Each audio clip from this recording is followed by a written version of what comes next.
नमस्कार दोस्तों, आज की इस वीडियो में आपका स्वागत है। आज की इस वीडियो में हम डिटर्मिनेंट का नेक्स्ट टॉपिक देखने वाले हैं, वो है एरिया ऑफ ट्रायंगल। तो एरिया ऑफ ट्रायंगल हम डिटर्मिनेंट का यूज करके कैसे निकाल सकते हैं वो देखेंगे, ठीक है। अगर आपने प्रीवियस वीडियो नहीं देखा है तो आप वहाँ पे जाके वो वीडियो को देख सकते हैं। यहाँ पे प्लेलिस्ट की लिंक दे दी है मैंने डिस्क्रिप्शन में, ठीक है। और अगर आप इस चैनल पे नए हैं तो चैनल को सब्सक्राइब कर दीजिए ताकि मैं जब भी आपके लिए वीडियो अपलोड करूँ तो आपको मिल सके, ठीक है। तो हम M1 M2 का सिलेबस पूरा कवर करने वाले हैं, ठीक है, डिप्लोमा का। तो चलिए शुरू करते हैं। तो हमारा टॉपिक है next area of triangle. Area of triangle,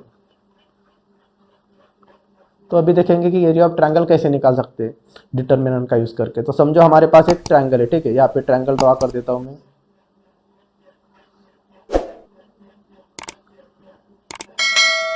ठीक है। ये ट्रायंगल हो गया हमारा। इसे नाम दे देते हैं हम ABC, कोई भी नाम दे सकते हैं हम।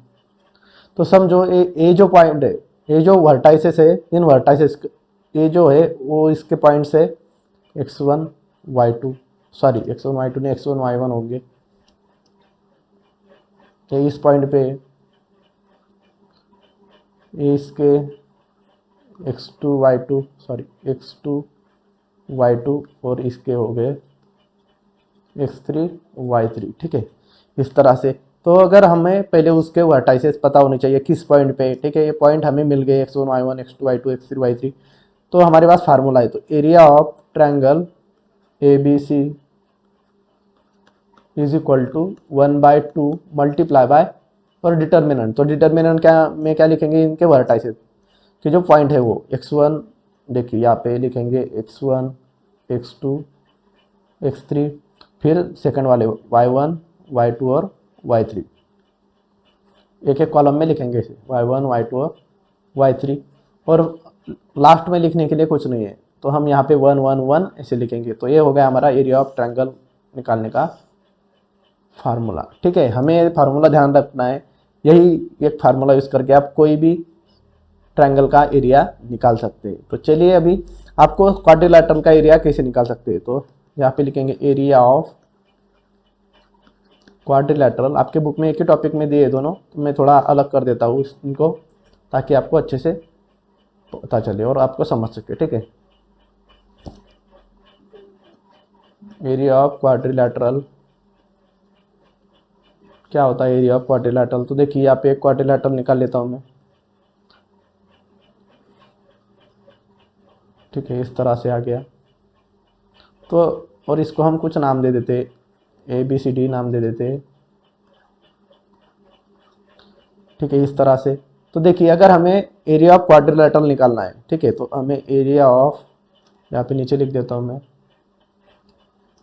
समझो हमें निकालना है एरिया ऑफ क्वाड्रिलैटरल। क्वाड्रिलैटरल मतलब जिसको 4 साइड होती है वो, एरिया ऑफ क्वाड्रिलैटरल ABCD। तो इसका पूरा एरिया निकालेंगे तो कैसे, हमारे पास तो क्वाड्रिलैटरल का फार्मूला नहीं है। तो हम क्या करेंगे, पहले ये जो क्वाड्रिलैटरल दिया होगा तो उसको इस तरह से 2 पार्ट में डिवाइड कर देंगे, तो ये 2 ट्रायंगल बन जाएंगे हमारे, ठीक है। इससे डायगोनल निकालेंगे उसका। तो देखिए यहाँ पे 2 पार्ट में डिवाइड हो गया।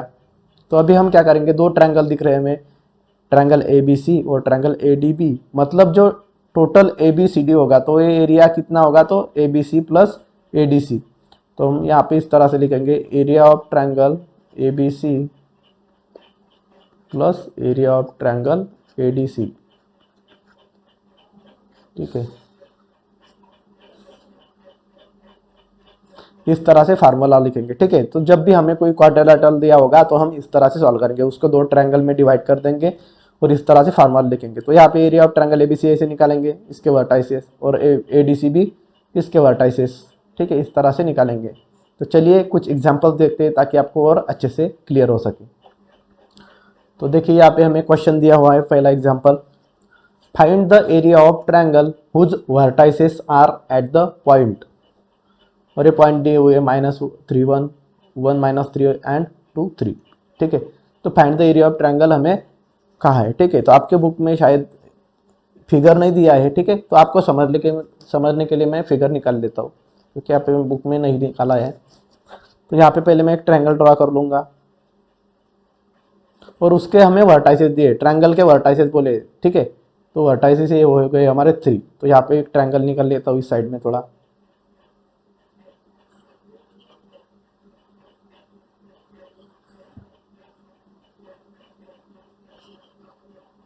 ठीक है। ये ट्रायंगल निकाल लिया मैंने, इसे हम नाम देंगे ए बी सी, ठीक है। तो अभी देखिए यहाँ पे ए, तो ए को हम पॉइंट समझेंगे, ए के पॉइंट ए -3 1। तो यहाँ पे मैं पहले आंसर में लिख देता हूँ, ठीक है, ताकि आपको और अच्छे से क्लियर हो जाएगा। तो यहाँ पे देखिए हम यहाँ पे कंसिडर करेंगे late A of x1 y1, ए के जो पॉइंट्स है हमारे, तो ये x1 y1 कंसिडर करेंगे और यही हमारे -3 1 समझेंगे, ठीक है। x1 y1 की वैल्यू यहाँ पे -1 3। इसी तरह से b के x2 y2 करेंगे, तो फिर यहाँ पे b ब्रैकेट 1 -3, ठीक है। तो आप किसी को भी कोई भी नंबर दे सकते हैं, ऐसा ज़रूरी नहीं कि आप ऐसे ही नंबर दे, आप चाहे तो एक ही जगह पे बी वाले पॉइंट लिख सकते हैं, ठीक है। तो उल्टा या सीधा करें, ठीक है। तो सिर्फ इतना फ़र्क पड़ेगा कि आपका आंसर माइनस आ सकता है। तो आपको ध्यान में रखना है कि जब भी आपका एरिया माइनस में आए तो उसको हमेशा आपको वहाँ पे एक लाइन लिखनी है कि एरिया नेवर नेगेटिव, क्योंकि एरिया कभी नेगेटिव नहीं होता, तो फिर उसको पॉजिटिव करके नीचे लिख देना है आपको, ठीक है। आंसर नेगेटिव आया तो कोई घबराने की ज़रूरत नहीं है। सी x3 y3, और ज़रूरी नहीं है कि आपने बुक में जो दिया है वैसे ही आप सॉल्व करें, आप अपने मन से कोई भी पॉइंट इधर उधर ले सकते हैं, ठीक है। सिर्फ ऐसे करने, इसको ए दिया, इसको बी दिया, तो इसको सी देंगे, या इसको ए दे, इसको बी दे, या इसको सी दे, ठीक है। ऐसे उल्टे भी आप कर सकते हैं, लेकिन सीरियली करना है, ठीक है। तो आपका आंसर राइट आएगा। तो सी ऑफ x3 y3 को कंसिडर करेंगे हम 2, 3, ठीक है। तो x3 y3 वगैरह 2, 3। अभी इसको हम डिटर्मिनेंट के फॉर्म में लिखेंगे। तो यहाँ पे पहले देखिए, आप पे मैं लिख देता हूँ, ए के जो हमारे जो पॉइंट्स है वो क्या है, -1 3, -3 1। बी के क्या है 1, -3 1, -3, इस तरह से लिख देंगे। और आप भी फिगर निकालिए ताकि आपको और अच्छे से आंसर निकालने में कोई दिक्कत नहीं होगी, ठीक है। नहीं तो आप कंफ्यूज हो सकते हैं। और सी के पॉइंट्स क्या है हमारे 2, तो यहाँ पे डिटर्मिनेंट के फॉर्म में लिखेंगे हम, ठीक है। तो यहाँ पे लिखेंगे, राइटिंग इनटू डिटर्मिनेंट नहीं, हमारा फार्मूला लिखेंगे हम, ठीक है। तो फार्मूला लिख देता हूँ मैं यहाँ पे। तो area of triangle A B सी,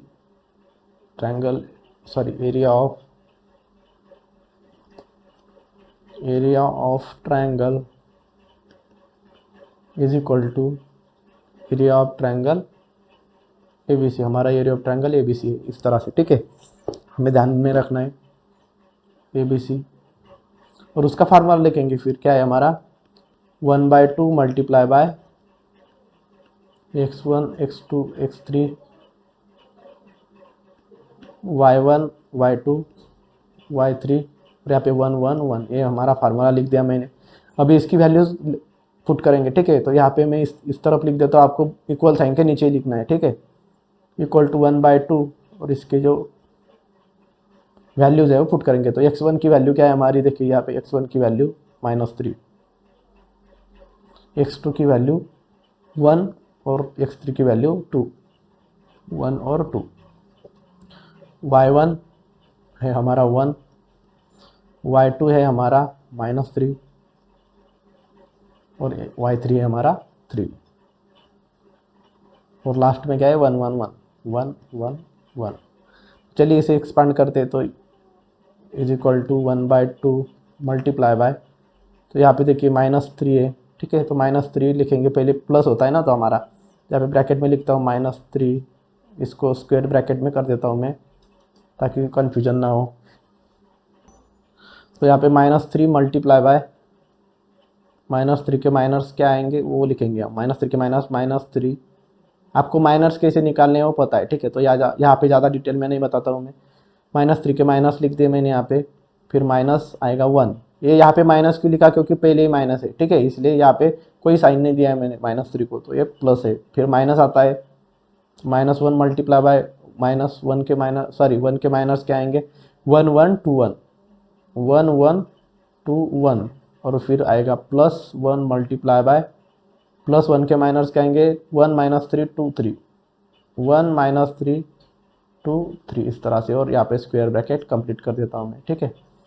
तो is equal to 1/2 multiply by, तो यहाँ पे देखिए स्क्वायर ब्रैकेट लिख देता हूँ, तो -3 है यहाँ पे, -3 मल्टीप्लाई बाय, तो -3 मल्टीप्लाई बाय 1 हो जाएगा -3, -3 मल्टीप्लाई बाय 1 हो जाएगा 3, फिर -1 से मल्टीप्लाई करेंगे तो वही आता है नंबर, तो हम 1 नहीं लिखेंगे, 1 multiply by 1 1, -2 multiply by 1 2, plus 1 से डिटर्मिनेंट को मल्टीप्लाई करेंगे तो यही डिटर्मिनेंट आएगा, और इसे सॉल्व करेंगे अभी।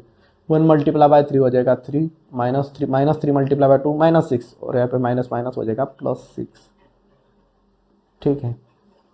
तो is equal to 1/2 multiply by, तो -3 हो जाएगा -6 मल्टीप्लाई बाय -3, तो +18 हो जाएगा, सॉरी माइनस नहीं हो जाएगा, minus multiply by minus plus हो जाएगा, तो +18, 1 -2 -1, और -1 अंदर और ब्रैकेट के बाहर भी माइनस, इसलिए +1 हो जाएगा, फिर 3 + 6 हो जाएगा 9, 18 प्लस, सॉरी 9 + 1 हो जाएगा 10, 10 + 18 28, तो यहाँ पे आएगा 1/2 मल्टीप्लाई बाय 28, तो ब्रैकेट निकाल लेता हूँ मैं, यहाँ पे ब्रैकेट देने की ज़रूरत नहीं है अभी, क्योंकि और फिर 28 को 1 से मल्टीप्लाई करेंगे तो 28 होगा, और डिवाइड करेंगे 2 से 28 को, तो क्या होगा, 28 का हाफ हो जाएगा 14, तो ये एरिया है हमारा, ठीक है। तो यहाँ पे लिखेंगे हम स्क्वायर यूनिट, ठीक है, हमें सेंटीमीटर मीटर पता नहीं है, ठीक है, स्क्वायर यूनिट्स लिखता हूँ मैं यहाँ पे, क्योंकि हमें सेंटीमीटर मीटर कुछ पता नहीं है, ठीक है।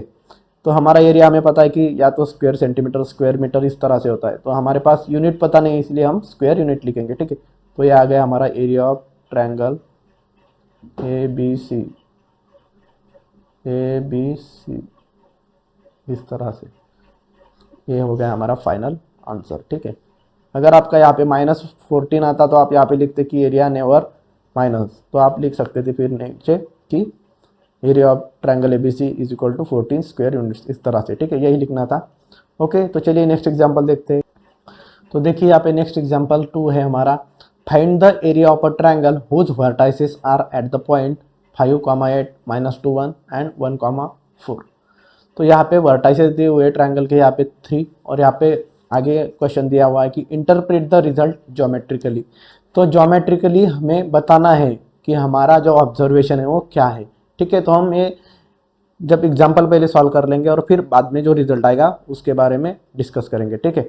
तो इंटरप्रेट द रिजल्ट ज्योमेट्रिकली, उसका आंसर पहले डिटर्मिनेंट सॉल्व करेंगे, फिर बाद में लिखेंगे, तो एक ही लाइन का आंसर आएगा, ठीक है, तब आपको समझ में आएगा। यहाँ पे अभी मैं बताऊंगा तो आपको समझ में नहीं आएगा शायद, ठीक है। तो चलिए स्टार्ट करते हैं। तो यहाँ पे मैं पहले एरिया ट्रायंगल ड्रा कर लेता हूँ सबसे पहले, इस तरह से। आपको, आप ड्रॉ भी कर सकते हैं और नहीं किया तो भी चलेगा, ठीक है, मैंने आपको समझने के लिए कर रहा हूँ। आपने एग्जाम में ड्रॉ किया तो भी कोई फ़र्क नहीं है, आपको उल्टा अच्छा समझेगा, ठीक है। तो यहाँ पे इस तरह से ABC, पहले एग्जाम्पल में मैं इस तरह से लिए थे, अभी इस तरह से लेता हूँ, ठीक है। तो यहाँ पे लिख देता हूँ 5 8, इस तरह से, B -2 1, -2 1, और C क्या है 1, 4, 1, 4, ठीक है। तो चलिए अभी कंसिडर कर लेंगे हम लेट ए के जो पॉइंट्स है, यहाँ पे x1 y1 is equal to, ये 5 8 को मान लेंगे, ठीक है, 5, 8 ए। फिर b of x2 y2 is equal to, b in bracket A क्या है, दूसरे b के -2 1, ठीक है, और फिर c के लिखेंगे x3 y3, सॉरी x3, ये हमारा x3 y3 is equal to c of 1 4, 1 4 को हम x3 y3 कंसिडर कर लेंगे। तो चलिए जल्दी से डिटर्मिनेंट में लिख देते हैं, उससे पहले हमें यहाँ पे लिखना पड़ेगा एरिया ऑफ ट्रायंगल ABC, या आप शॉर्टकट में आपको बता देता हूँ, ठीक है। इस तरह से नहीं लिखा आपने, शॉर्टकट में आप ऐसे लिखना। पहले एग्जाम्पल में भी आप ऐसे ही लिख सकते हैं। देखिए यहाँ पे एरिया ऑफ ट्रायंगल ABC, तो इस तरह से शॉर्टकट में लिख सकते हैं आप। क्या आएगा 1/2 मल्टीप्लाई बाय, और यहाँ पे आएगा x1 x2 x3 y1 y2 y3 1 1 1। तो चलिए अभी नीचे सॉल्व करेंगे हम। तो area of triangle ABC is equal to 1/2 multiply by, अभी इसमें वैल्यूज पुट कर देंगे। तो x1 x2 और x3 की वैल्यू का है 5 - 2 1, 5 - 2 1। फिर y1 y2 y3 की वैल्यू का है 8 1 4, 8 1 और 4, फिर लास्ट में 1 1 1, इस तरह से, ठीक है। तो अभी is equal to 1/2 multiply by, और स्क्वायर ब्रैकेट कर देता हूँ। अभी यहाँ पे डायरेक्ट आंसर लिखूंगा मैं। तो यहाँ पे 5 आएगा पहले, +5 मल्टीप्लाई बाय माइनस, तो यहाँ पे माइनस नहीं, उसका डायरेक्ट डिटर्मिनेंट सॉल्व करेंगे हम। तो यहाँ पे देखिए 5 के माइनस आएंगे 1 1 4 1, ठीक है, 1 1 4 1, ठीक है। 1 मल्टीप्लाई बाय 1 हो जाएगा 1, -4 मल्टीप्लाई बाय 1 हो जाएगा 4, फिर -8 मल्टीप्लाई बाय -8 है यहाँ पे, ठीक है, 8 है तो यहाँ पे माइनस साइन होगा बीच में, ठीक है। तो यहाँ पे -2 1 1 1 हो गया, तो -2 मल्टीप्लाई बाय 1 हो जाएगा -2, -1 मल्टीप्लाई बाय 1 हो जाएगा 1, और लास्ट है +1 मल्टीप्लाई बाय, यहाँ पे देखिए माइनस आएंगे -2 1 1 4, तो -2 मल्टीप्लाई बाय 4 हो जाएगा -8, -1 मल्टीप्लाई बाय 1 हो जाएगा 1, और स्क्वायर ब्रैकेट को कंप्लीट कर देंगे, ठीक है। तो बहुत सारे बच्चे भूल जाते हैं ब्रैकेट कंप्लीट करना, तो ये भी ज़रूरी है, इससे भी आपके मार्क्स जा सकते हैं। तो 1/2 मल्टीप्लाई बाय 1 - 4 हो जाएगा -3 मल्टीप्लाई बाय +5 -15 हो जाएगा, -2 -1 -3 मल्टीप्लाई बाय -8, तो -24, सॉरी +24 हो जाएगा, minus multiply by minus plus, -8 -1 -9 -1, sorry -9 multiply by +1, तो -9 आएगा। तो यहाँ पे -15 -9 इनकी एडिशन हो जाएगी -24, और -24 + 24 हो जाएगा 0। तो यहाँ पे आएगा 1/2 मल्टीप्लाई बाय 0, और 0 से किसी को भी मल्टीप्लाई करेंगे तो 0 आएगा। तो हमारा आ गया एरिया ऑफ ट्रायंगल ABC 0। तो ये आ गया हमारा एरिया ऑफ ट्रायंगल ABC 0। लेकिन हमें और एक एक पूछा है क्वेश्चन कि इंटरप्रेट द रिजल्ट ज्योमेट्रिकली। तो ज्योमेट्रिकली हमारा रिजल्ट हमें इंटरप्रेट करना है। तो ज्योमेट्रिकली आप क्या कह सकते हैं कि यहाँ पे देखिए एरिया ऑफ ट्रायंगल क्या है, 0 है। तो एरिया ऑफ ट्रायंगल यहाँ पे एरिया है, मतलब ये 0 नहीं हो सकता, ठीक है, क्योंकि यहाँ पे कुछ जगह है ना। तो एरिया ऑफ ट्रायंगल 0 कब होगा, जब ये पॉइंट है वो इस पर आ जाएगा और इसके पर आ जाएगा ये पॉइंट। तो ये पॉइंट तीनों कैसे हो जाएंगे, लीनियर कोलिनियर पॉइंट हो जाएंगे, मतलब इसका एरिया ही नहीं, मतलब 0 है। और एरिया 0 तभी आता है जब कोई पॉइंट कोलिनियर होते हैं, मतलब वो एक ही लाइन पर होते हैं, ठीक है। तो ये हमने जो फिगर निकाली थी वो ऐसी नहीं आएगी, ठीक है, इससे पता चल रहा है हमें, ठीक है। तो ये तो हमने समझने के लिए निकाली थी। तो हम यहाँ पे नीचे लिख देंगे, so therefore area of triangle is 0। Area of triangle क्या है, 0। So therefore point A, B, C are collinear, ठीक है। तो इस तरह से आंसर आ गया कि पॉइंट ABC है, कोलिनियर है, और इसलिए ट्रायंगल एरिया ऑफ ABC की वैल्यू 0 है, ठीक है। तो एक्चुअल में ये ट्रायंगल ही नहीं है, ठीक है। तो ये एक लाइन पे कोई 3 पॉइंट है, ठीक है, इस तरह से। तो आगे वाले क्वेश्चन हम नेक्स्ट वीडियो में देखेंगे, ठीक है। तो दोस्तों अगर आपको ये वीडियो अच्छा लगा हो तो लाइक कर दीजिए। तो मिलते हैं जल्दी अगले वीडियो में, और सब्सक्राइब करना तो ना भूलें अगर आप इस चैनल पे पहली बार आए हैं तो मिलते हैं जल्दी अगले वीडियो में। तब तक टेक केयर।